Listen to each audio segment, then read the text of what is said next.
If you don't understand this trick, you will be easy to manipulate. It's been used by the government, by big corporations, and by the media to control public thought and behavior. This is how people use numbers that are technically true to make things sound way scarier or way safer than they actually are. Here's the trick. Absolute risk is the real chance of something happening. Think about a jar with 10,000 marbles in it and only one of them is red. Your chance of picking the red marble is 1 in 10,000. That's the absolute risk. Now, relative risk compares two tiny numbers to make one of them sound huge. So if there's another jar and it has 2 red marbles, they'll say, you have 100% more chance of getting a red marble in this jar than you do in this jar. Well, your chance went from 1 in 10,000 to 2 in 10,000, both small numbers, but your chance has doubled.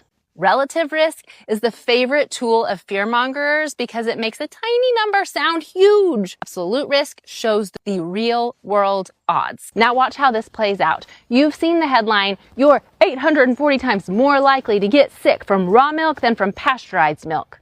That's a relative risk number. It is technically true, but the absolute risk of getting sick from raw milk is about 1 in 13,000 for the people who drink it. That is less than 1/100th of 1%. They pulled the same move with COVID vaccines. Do you remember the headlines? The Pfizer vaccine is 95% effective. That number was blasted everywhere. But here's the truth. That was the relative risk reduction. When you dig into the actual trial data, the absolute risk reduction, the real difference between the vaccinated and the unvaccinated groups was about 0.8%.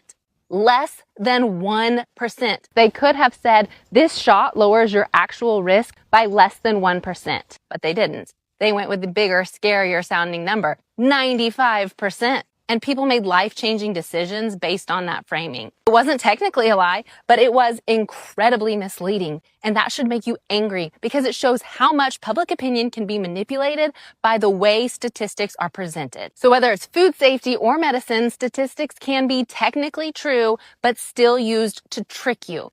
Next time you hear a scary or amazing number in a headline, ask, are they talking about relative risk or absolute risk? Relative risk, it sells headlines. Absolute risk tells the truth.